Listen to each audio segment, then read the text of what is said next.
年末にやりたい換気扇掃除全編。換気扇でバズってる洗剤、本当に落ちる？検証していくよ。面倒な掃除は放置気味の私。1年以上放置しただけで、激ヤバだった。気合い入れて掃除していく。トレイを左右開けたら、ネジやシロックファン取り出していくよ。簡単に取り出せた。見てこの汚れ。油ギトギト。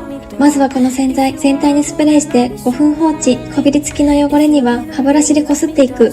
お湯で洗い流したけど、まだ残ってる。次はバズってるやり方で検証していくよ。シンクに60度のお湯をため、食器用洗剤、重曹を入れ、かき混ぜる。1時間つけ置き。思っていたほど全然落ちてない。次回換気扇後編、ある洗剤でピカピカになった。フォローして待っててね。